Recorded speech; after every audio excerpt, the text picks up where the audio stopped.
Hello friends, welcome back to my YouTube channel Chemical Hub. दोस्तों, आज की इस वीडियो में मैं आप लोगों को बताएंगे कि किसी भी इंडस्ट्री में सोप मतलब साबुन किस प्रकार तैयार किया जाता है। तो दोस्तों, इस वीडियो में सबसे पहले यह बताऊंगा कि सोप होता क्या है, साबुन किसे कहते हैं, उसके कौन कौन से क्वालिटी होते हैं और उसके कौन कौन से रॉ मटेरियल्स हैं और उसमें कितने केमिकल रिएक्शन होते हैं और दोस्तों उसका यूज कहाँ किया जाता है। तो चलिए दोस्तों, हम लोग देखते हैं कि साबुन होता क्या है, साबुन किसे कहते हैं। तो सोप, पहली हेडिंग है सोप। सोप जो है दोस्तों, उच्च अणुभार वाले मोनोकार्बोक्सिलिक अम्लों के सोडियम तथा पोटेशियम लवण साबुन कहलाते हैं। उच्च अणुभार वाले मोनोकार्बोक्सिलिक अम्लों के सोडियम तथा पोटेशियम लवण साबुन कहलाते हैं। ये तेलों और वसाओं के तनु NaOH या तनु KOH द्वारा जल अपघटन से प्राप्त किया जाता है। तो दोस्तों, साबुन किस प्रकार बनाया जाता है, इसमें दोस्तों देखिए केमिकल रिएक्शन दिया गया है। सोडियम स्टीरेट को 3NaOH के साथ क्रिया कराकर सोप और ग्लिसरॉल बनाया जाता है। और दोस्तों देखिए दूसरी हेडिंग है टाइप्स ऑफ सोप। सोप कितने प्रकार के होते हैं। तो दोस्तों, सोप निम्नलिखित प्रकार के होते हैं। पहला है हार्ड सोप, दूसरा है सॉफ्ट सोप, तीसरा ट्रांसपेरेंट सोप, चौथा है मेडिकल सोप। अब चलिए दोस्तों देखते हैं कि अगली हेडिंग है क्वालिटीज ऑफ सोप, कि सोप के कौन कौन से गुण होते हैं। तो उसमें पहला है सोप को यूज करते समय बार बार टूटना नहीं चाहिए। और सेकेंड है सोप एल्कोहल में सॉल्यूबल होना चाहिए। सोप एल्कली में फ्री होना चाहिए। और चौथा है इसमें वाटर की मात्रा अधिक नहीं होनी चाहिए। यह रहा दोस्तों इसका क्वालिटी कि सोप किस प्रकार का अच्छा होता है। अब इसमें कौन कौन से रॉ मटेरियल्स होते हैं। सोप के रॉ मटेरियल्स हैं फैट, रिफाइंड तथा recovered grease, coconut and palm oil, ZNO, KOH और NaOH। यह दोस्तों इसके रॉ मटेरियल्स हैं। अब चलिए दोस्तों देखते हैं इसमें कौन कौन सी केमिकल रिएक्शन होती है। तो इसमें दो केमिकल रिएक्शन होती है। एक फैट स्प्लिटिंग, इसमें दोस्तों जो होता है ट्राईग्लिसराइड को HTO के साथ क्रिया कराकर जब कराया जाता है तो फैटी एसिड और ग्लिसरीन बनता है। और दोस्तों दूसरी अब क्रिया होती है उसे हम सैपोनिफिकेशन कहते हैं। उसमें जो है फैटी एसिड को MOH के साथ क्रिया कराकर सोप और जल बनाया जाता है। जहाँ दोस्तों MOH लिखा है, जहाँ M का मतलब होता है Na या पोटेशियम, Na या K।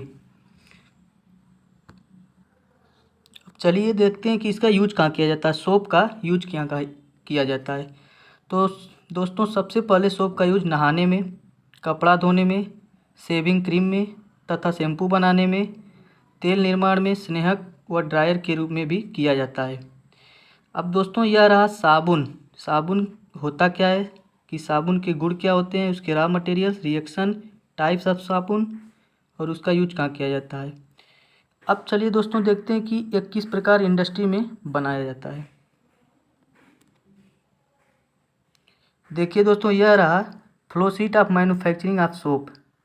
सोप का फ्लो डायग्राम है कि यह इंडस्ट्री में किस प्रकार बनाया जाता है।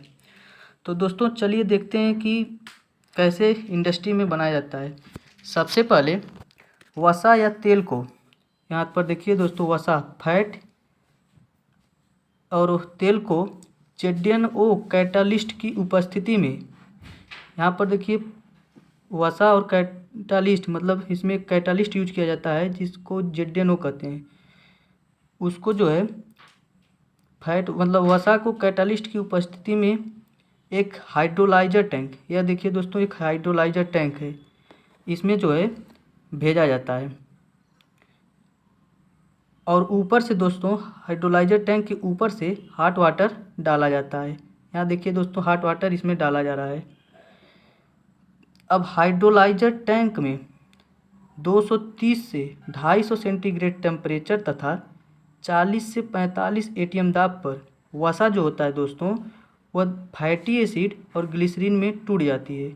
जब दोस्तों वसा को इसमें डाला जाता है हाइड्रोलाइजर टैंक में, तो वसा जो है 230 से 250 सेंटीग्रेड ताप पर और 40 से 45 एटीएम दाब पर वसा जो है दो भागों में टूट जाती है।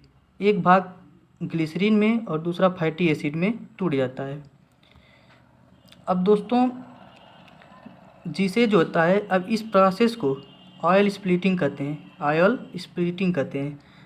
अब उसके बाद दोस्तों जो ग्लिसरीन होता है उसकी डेंसिटी अधिक होने के कारण ग्लिसरीन हाइड्रोलाइजर टैंक के बॉटम में चला जाता है तथा फैटी एसिड का घनत्व तो कम होने के कारण, डेंसिटी कम होने के कारण वह टॉप से टॉप में चला जाता है फैटी एसिड।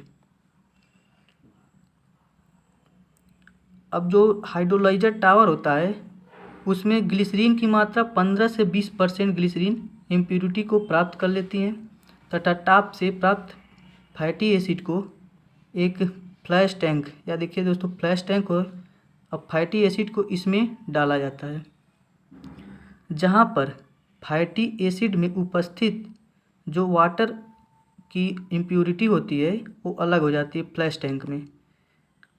अब इसे जो है फैटी एसिड को और शुद्ध करने के लिए हम एक हाई वैक्यूम स्टील टावर में भेजा जाता है, जिसमें जो हैवी मॉलिक्यूल्स के मॉलिक्यूलर वेट के कंपाउंड्स होते हैं वह वेस्ट के रूप में नीचे बॉटम में चले जाते हैं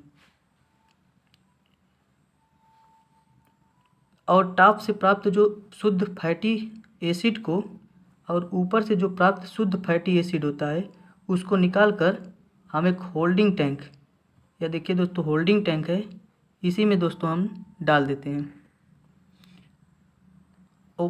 अब वसी अम्ल स्थिर हो जाता है, यहाँ पर जो होता है वसी जो अम्ल होता है वह स्थिर हो जाता है। अब साबुन बनाने की इस प्रक्रिया को फैटी एसिड कहते हैं। अब साबुन बनाने की इस प्रक्रिया को जो है फैटी एसिड को, अब यहाँ से जो प्राप्त फैटी एसिड होता है उसको हम NaOH या KOH के साथ, NaOH या KOH के साथ यहाँ पर दोस्तों मिक्सर में भेजते हैं। यहाँ पर देखिए दोस्तों पंप लगा होता है, पंप की सहायता से फैटी एसिड को मिक्सचर में भेजा जाता है। मिक्सचर में दोस्तों या तो NaOH या KOH मिलाया जाता है। अब जहाँ पर सैपोनिफिकेशन रिएक्शन शुरू हो जाती है, यहाँ पर दोस्तों सैपोनिफिकेशन रिएक्शन शुरू होता है। अब इस मिक्सचर को, अब यहाँ से जो प्राप्त मिक्सचर होता है मिक्सर से, उसे एक ब्लेंडर में भेज देते हैं जहाँ पर रिएक्शन तेज़ी से हो और अधिक से अधिक सोप बने। ब्लेंडर जो होता है यहाँ पर दोस्तों रिएक्शन तेज़ी से होता है ब्लेंडर में मिक्सर की अपेक्षा, और ब्लेंडर में ही दोस्तों जो होता है कलर और परफ्यूम को मिला दिया जाता है, जिससे जो साबुन होता है उसका अच्छा सुगंध आता है। अब ब्लेंडर से प्राप्त सोप को, अब दोस्तों यहाँ से जो ब्लेंडर होता है इससे जो प्राप्त सोप होता है उसको एक स्प्रे ड्राइंग इक्विपमेंट से गुजार कर इसे ड्राई कर लिया जाता है। सोप को जो है एक स्प्रे ड्राइंग इक्विपमेंट से गुजार कर सोप को जो है ड्राई कर लिया जाता है। तो दोस्तों यह रहा आपका फ्लो डायग्राम कि किसी भी इंडस्ट्री में साबुन को किस प्रकार बनाया जाता है। तो दोस्तों यह वीडियो यदि आप लोगों को अच्छी लगी हो तो हमारे चैनल को सब्सक्राइब करें, लाइक करें और शेयर करें।